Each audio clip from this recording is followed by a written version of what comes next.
السلام علیکم ناظرین، اس ایپیسوڈ کے شروعات میں ہم دیکھتے ہیں کائی قبیلے میں نیلوفر دیدار سے کہتی ہے حلیمہ اور فاطمہ کی شادی ہوگی، لیکن مجھے سمجھ نہیں آتی کہ آپ اس میں اتنی دلچسپی کیوں لے رہی ہیں۔ جواب میں دیدار کہتی ہے اس کی وجہ یہ ہے کہ ملعون خاتون نے مجھے ایک حکم دیا تھا۔ کیا شادی بری چیز ہے؟ کیا میں خوش نہیں ہو سکتی؟ نیلوفر کہتی ہے ہر وہ چیز جو انسان بغیر اللہ کی رضا کے کرے وہ بری چیز ہے دیدار خاتون۔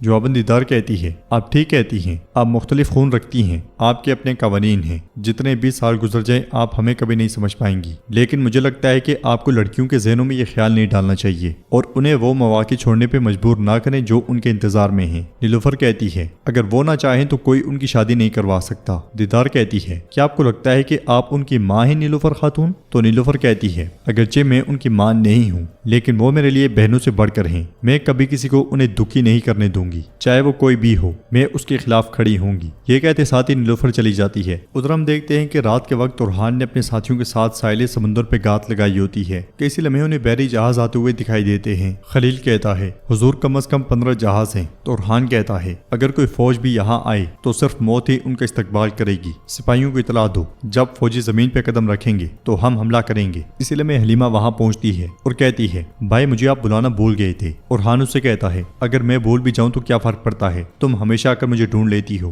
تم نے اچھا کیا، ہم جتنے زیادہ ہوں اتنا بہتر ہے، صبح بڑی جنگ ہوگی۔ رات سے صبح ہو جاتی ہے اور ہم کائی قبیلے میں دیکھتے ہیں کہ عثمان صاحب ملعون خاتون سے کہتے ہیں وہ حتیٰ کہ قرارگاہ بھی نہیں گیا، ہم نہیں جانتے کہ وہ کہاں ہے اور کیا کر رہا ہے۔ تو ملعون خاتون کہتی ہیں عثمان ضرور کوئی وضاحت ہوگی، مجھے اورحان پہ بھروسہ ہے۔ عثمان صاحب آگے بڑھتے ہوئے کہتے ہیں ان کا کہنا ہے کہ وہ قبیلے سے ناکامی کے بعد بھاگ گیا ہے، وہ لوگوں کو ہمارے پیچھے باتیں کرنے کا موقع دے رہا ہے، کیا تمہیں لگتا ہے کہ میں افواہیں نہیں سنتا ملعون؟ تو ملعون خاتون کہتی ہیں فکر نہ کریں، اورحان جرگے میں ضرور شرکت کرے گا۔ ادھر ہم دیکھتے ہیں کہ بحری جہاز سمندر کے کنارے پہنچنے کے بہت قریب ہوتے ہیں۔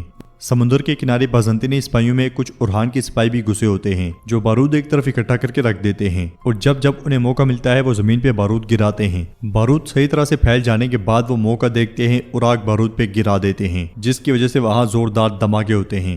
بازنطینی سپاہی ادھر ادھر جا گرتے ہیں۔ حلیمہ سپاہیوں کے ساتھ سامنے آتے ہوئے کہتی ہے اللہ اکبر۔ بازنطینیوں میں گھسے ہوئے اورحان کے سپاہی اپنا کام شروع کر دیتے ہیں۔ حلیمہ بھی سپاہیوں کے ساتھ دوڑتے ہوئے میدان جنگ میں کود جاتی ہے۔ ایک طرف سے اورحان اپنے سپاہیوں کے ساتھ گھوڑا دوڑاتا وہاں پہنچتا ہے، اس کا سپاہی آگ والا تیر مار کر ایک اور دھماکہ کر دیتا ہے۔ وہ بازنطینی سپاہیوں کو بالکل سنبھلنے کا موقع ہی نہیں دیتے، جو تلواروں سے بچتے ہیں وہ پیچھے دھماکوں سے مار دیے جاتے ہیں اور جو ان سے بچتے ہیں انہیں تیروں سے نشانہ بنایا جاتا ہے۔ میدان جنگ میں حلیمہ بھی کسی مرد جنگجو سے کم نظر نہیں آتی اور وہ اپنے بھائی کے شانہ بشانہ لڑتی ہے۔ اورحان ایک ہی حلے میں کئی کافروں کو پچھاڑ دیتا ہے۔ تیر انداز بھی اپنا کام بخوبی سر انجام دے رہے ہوتے ہیں۔ بازنطینی سپاہیوں کی لاشیں ایسے گرتی ہیں جیسے درخت سے پتے۔ ایک سپاہی بلند آواز میں اورحان سے کہتا ہے جناب جہاز بھاگ رہے ہیں۔ یہ سنتے ساتھ ہی اورحان آگے بڑھ جاتا ہے۔ ادھر ہم دیکھتے ہیں کہ قبیلے میں نیلوفر حفصہ سے پوچھتی ہے حفصہ کیا تم نے حلیمہ کو دیکھا؟ وہ کہاں ہے؟ اس لیے ملعون خاتون وہاں داخل ہوتی ہیں اور نیلوفر سے کہتی ہیں جرگہ شروع ہو چکا ہے، اورحان یہاں نہیں ہے، حلیمہ بھی نہیں ہے، اگر تم کچھ جانتی ہو اور مجھے نہیں بتاتی۔ تو نیلوفر کہتی ہے اورحان اب بھی محاصرے کا کماندار ہے، اگر وہ نہیں آیا تو اس کے پاس ضرور کوئی معقول وجہ ہوگی، لیکن حلیمہ کے بارے میں مجھے علم نہیں ہے۔ حفصہ کہتی ہے واللہ مجھے بھی اس نے کچھ نہیں بتایا، لیکن باجیانو سے شکارگاہ میں دیکھنے گئی ہیں۔ ملعون خاتون نیلوفر سے کہتی ہیں سب کو تمہاری نافرمانی کی وجہ سے راستہ مل رہا ہے،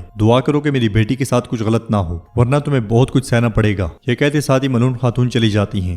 دوسرے خیمے میں دیدار گونجا سے کہتی ہے علاؤالدین اور تمہاری محبت کی عظمت کو پورا جہان جانتا ہے، میرے لیے بھی میری نظروں میں بھی تم دونوں قیمتی ہو۔ گونجا کہتی ہے دیدار خاتون شکریہ، لیکن میں دیکھ رہی ہوں کہ آپ کچھ کہنا چاہتی ہیں، جو کہنا ہے کھل کے کہیں۔ دیدار کہتی ہے میری بیٹی ملعون خاتون نے مجھے علاؤالدین کو اولاد دینے والی خاتون ڈھونڈنے کا کہا ہے۔ یہ سن کے گونجا کو بہت دکھ ہوتا ہے، وہ لڑکھڑا جاتی ہے اور پوچھتی ہے آپ کیا بات کر رہی ہیں؟ دیدار کہتی ہے مجھے بے چینی ہوئی، میں ملعون کو بھی نہ نہیں کہہ سکی، لیکن میں تمہاری پیٹھ پیچھے بھی ایسا نہیں کرنا چاہتی تھی۔ گونجا گرتے گرتے خود کو سہارا دیتی ہے اور بیٹھ جاتی ہے۔ دیدار اس کے پاس بیٹھتے ہوئے کہتی ہے تم اور علاؤالدین میرے لیے الگ ہو، میں انہیں تمہیں اور تمہاری محبت کو دور کرنے کی اجازت نہیں دوں گی، لیکن میں بھی تم سے ایک مدد چاہتی ہوں۔ گونجا پوچھتی ہے کیا؟ تو دیدار کہتی ہے میرا بیٹا اندھے پیار میں پڑ گیا ہے، وہ فاطمہ خاتون سے محبت کرتا ہے، تم میرے بیٹے کا گھر بسانے میں مدد کرو، میں بھی تمہارا آشیانہ بچاؤں گی۔ یہ سنتے ساتھ ہی گونجا سوچ میں پڑ جاتی ہے۔ ادھر دیوان لگا ہوتا ہے اور عثمان صاحب کی نظریں مسلسل دروازے پہ ہوتی ہیں، وہ بہت زیادہ غصے میں دکھائی دیتے ہیں۔ سب کی نظروں میں اورحان کے بارے میں سوالات ہوتے ہیں۔ شہنشاہ علاؤالدین سے پوچھتا ہے کیا آپ کو خبر ہے علاؤالدین بے؟ اورحان صاحب کہاں ہیں؟ علاؤالدین کہتا ہے کل سے وہ کہاں ہیں کیا کر رہے ہیں یہ کوئی نہیں جانتا۔ شاہین شاہ پوچھتا ہے آپ کو بھی کچھ نہیں بتایا؟ یہ قابل قبول عمل نہیں ہے۔ اوچی کہتا ہے یہ توہین ہے، یہ روایات سے انحراف ہے حضور۔ بوڑھا سردار سنگر کہتا ہے لوگ تو یہ بات کر رہے ہیں کہ ارحان صاحب اپنی شرمندگی سے بچنے کے لیے بھاگ گئے ہیں۔ یہ سن کر جیر کتے غصے سے کہتا ہے اوچی بے سنگر بے، یہ کیسے الفاظ ہیں؟ آپ ایسے بول رہے ہیں جیسے آپ ہمارے ارحان صاحب کو بالکل نہیں جانتے۔ ساحل سمندر پہ ارحان کی جنگ جاری ہوتی ہے، وہ سر دڑ کی بازی لگا دیتا ہے اور کافروں سے بدلہ لینے کی خوب کوشش کرتا ہے۔ وہ چیختے چلاتے ہوئے کہتا ہے سب کچھ جلا کے راکھ کر دو۔ یہ سنتے ساتھ ہی حلیمہ اور اس کے سپاہی آگ والے تیر برسا دیتے ہیں، آگ کے شعلے بلند ہوتے ہیں اور ہر چیز راکھ میں بدلنا شروع ہو جاتی ہے۔ بچے کچے ہوئے دشمنوں کا کام تمام کر دیا جاتا ہے۔ حلیمہ آگے بڑھتے ہوئے ارحان سے کہتی ہے بھائی ہم کامیاب ہو گئے ہیں۔ ارحان اسے گلے لگاتا ہے، پھر باری باری اپنے ساتھیوں سے گلے ملتا ہے۔ کارا خلیل کہتا ہے ہم کامیاب ہو گئے حضور، ہم نے دشمنوں کو زمین بوس کر دیا۔ تو ارحان کہتا ہے اللہ کے حکم سے ہم نے اپنے خوابوں کو بچا لیا۔ سپاہی اکتاویوس کی لاش بھی لا کر سامنے رکھ دیتے ہیں اور خلیل کہتا ہے اکتاویوس کو دیکھنے کے بعد فلاویوس پہ کیا گزرے گی میں اس بارے میں متجسس ہوں۔ ارحان کہتا ہے میرے سپاہیوں، میرے بہادروں، میری بہنوں،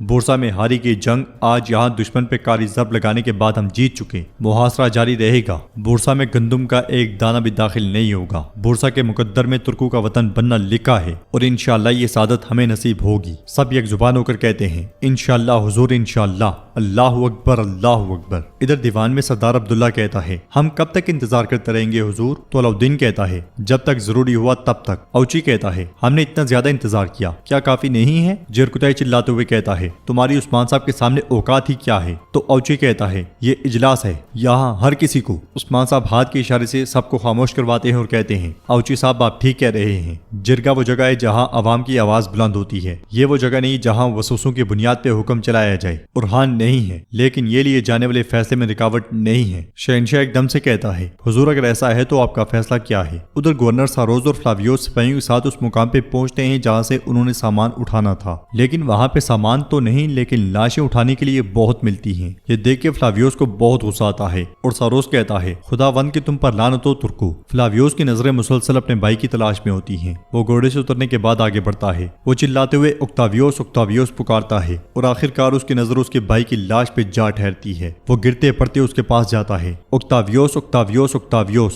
وہ داڑیں مار مار کے رونے لگ جاتا ہے، سینے سے لگاتا ہے اور روتا ہے۔ وہ روتا ہے اور کہتا ہے میرے بھائی مجھے معاف کر دے بابا، میں اپنے بھائی کو نہیں بچا پایا۔ وہ قریبی دیکھتا ہے کہ خنجر کے ساتھ ایک پیغام پیوست ہوتا ہے۔ وہ جلدی سے پیغام اٹھاتا ہے اور پڑھتا ہے قسطنطنیہ کے دروازے بورسا کے لیے بند کر دیے جائیں گے، ارحان کے سپاہیوں کی بدولت بورسا کی امیدیں جل کر راکھ ہو جائیں گی۔ یہ پڑھنے کے بعد وہ چیختے چلاتے ہوئے ارحان ارحان پکارتا ہے۔ گورنر ساروس کہتا ہے میں تمہارے خاندان اور اس کے خاندان کو ایک دوسرے کا دشمن بنا دوں گا، وہ تمہارا سر کچل دے گا اور تم اس کے ٹانگوں پہ حملے کرو گے۔ فلاویوس کہتا ہے میں عیسیٰ کی قسم کھاتا ہوں کہ میں تمہیں تمہاری کمزور ترین جگہ پہ ماروں گا ارحان، تمہارے ساتھیوں اور تمہارے پیاروں سے، تمہارے قبیلے، ہر وہ چیز جس سے تم پیار کرتے ہو، جس پہ تم یقین کرتے ہو، جس کسی پہ تم بھروسہ کرتے ہو، تم اپنی زندگی کے ہر دن پہ لعنت بھیجو گے ارحان۔ ادھر ایک کامیاب مہم کے بعد ارحان اپنی بہن اور ساتھیوں کے ساتھ آگے بڑھ رہا ہوتا ہے۔ دوسری طرف دیوان میں عثمان صاحب کہہ رہے ہیں 9 سالوں تک بورسا کی فتح کے نام پہ ایک فتح سے دوسری فتح تک بھاگنے والے لیکن نتیجہ حاصل نہ کر پانے والے ارحان سردار کو اس کے کمانڈری کے منصب سے معزول کر دیا گیا ہے۔ یہ سن کے شاہین شاہ بہت خوش ہوتا ہے جبکہ علاؤدین پریشانی میں اپنی آنکھیں بند کر لیتا ہے۔ جرکدہ توران اور تیمور بوگا بھی بہت پریشان دکھائی دیتے ہیں۔ ادھر سے ارحان مسلسل آگے بڑھ رہا ہے لیکن سفر کافی طویل ہے اور ناظرین ایپیسوڈ بھی اختتام پذیر ہوتی ہے۔ کیسی لگی آپ کو یہ ایپیسوڈ؟ آپ ہمیں اپنی رائے کا اظہار کمنٹ باکس میں لازمی کیجیے گا۔ ویڈیو پسند ہے تو لائک کر دیں، شیئر کر دیں، سبسکرائب نہیں کیا ہوا تو سبسکرائب کرنے کے ساتھ ساتھ گھنٹی والے آئیکن کو دبانا مت بھولیں۔ ملتے ہیں انشاءاللہ نیکسٹ ویڈیو میں، تب تک کے لیے رکھیں اپنا اور اپنوں کا بہت زیادہ خیال۔ اللہ نگہبان۔